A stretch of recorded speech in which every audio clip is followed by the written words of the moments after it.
Hi everyone, I'm Dale Smith, aka Journo Dale, and we're here to talk about Canadian politics.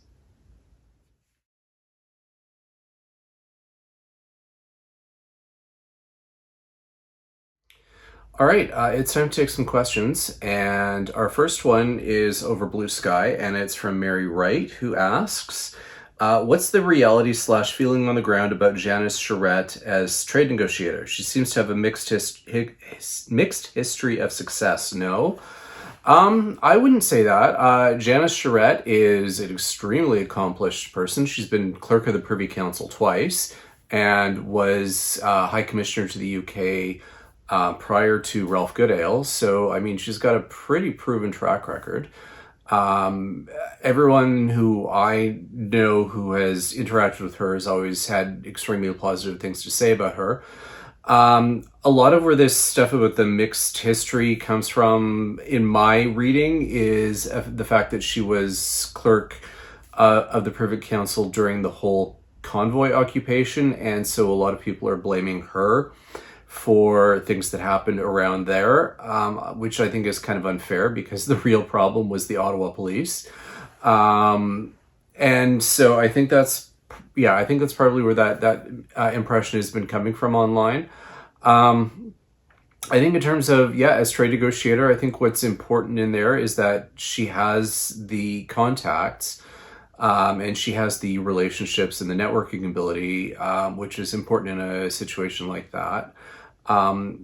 People are saying, well, she doesn't have a history of trade, but she's got a legion of civil servants who have that experience, and it's her job to be able to coordinate with them and count on their expertise and their advice, whereas her job is mostly to be with the relationship building and the networking and so on. And I would say that as someone who has been both clerk of the Privy Council and a former High Commissioner, that she's got that ability to make those relationships and to do that networking and so on. And so I think she's more than well qualified for the position, and I think she's probably a fairly inspired choice, all things considered.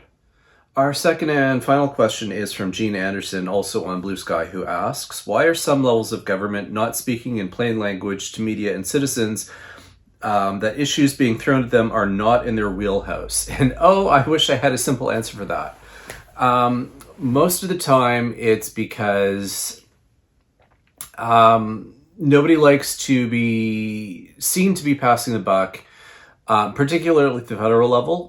Provinces like to do it all the time, actually, and things that are in their wheelhouse, they like to be able to pass that blame onto the federal government, in part because there is less media scrutiny on them when they do that, and in part because we have this default tendency to essentially let the federal government take the blame for a lot of things, whereas the federal government is really has a difficult time pointing the blame back to provinces when it's their responsibilities, because the heightened focus on the federal government turns into finger pointing or blame game or descriptors like that, even though in many cases it is the province's responsibility, it is provincial jurisdiction, and the federal government winds up wearing it regardless. My biggest bugaboo was on the housing thing.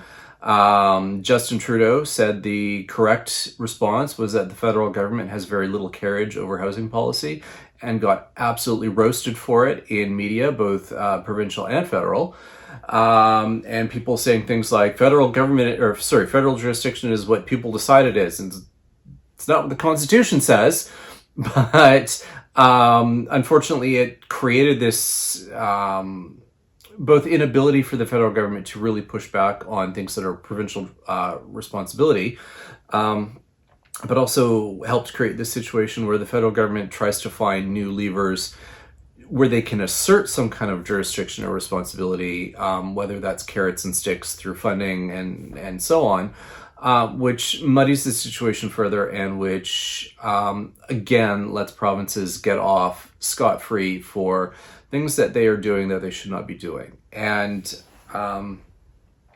Yeah, I think that's a problem, and I wish we had better mechanisms for dealing with that kind of a blame shifting, finger pointing, refusal to take responsibility, refusal to um, say whose responsibility it is. One of my other bugaboos is, of course, justice policy, and we're always talking about tough on crime and bail and so on and so on. Bail is not a criminal code issue. Ultimately, yes, the criminal code is where the bail stuff comes from, but that's not where the problems lie. The problems lie with provincial underfunding, and the federal justice minister will only say things like, I'm confident the provinces will do their part, but they're not, and they haven't been for decades. And that's what's that's what's causing these problems. But the federal government is still taking the blame. They are still tinkering with the criminal code.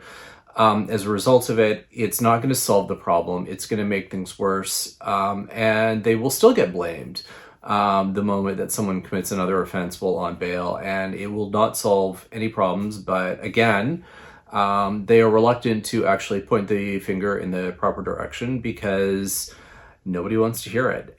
And that's a problem. And I wish I could do more in my capacity, but I already have a particular reputation around that. And it sometimes makes people tune out. But unfortunately, this is the Constitution. These are the ways in which the country works.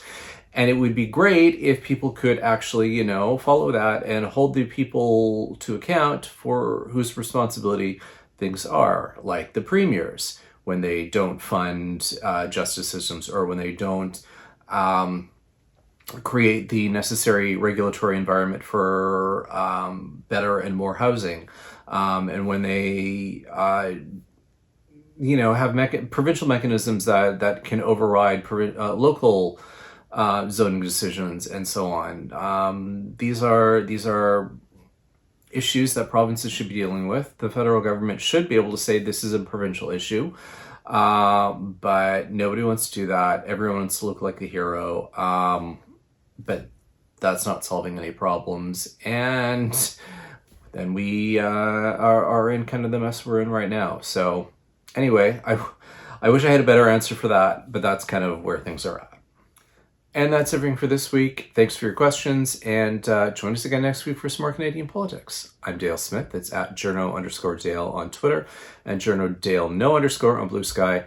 And don't forget to like the video, share, subscribe, and support us on Patreon. Thanks, everyone.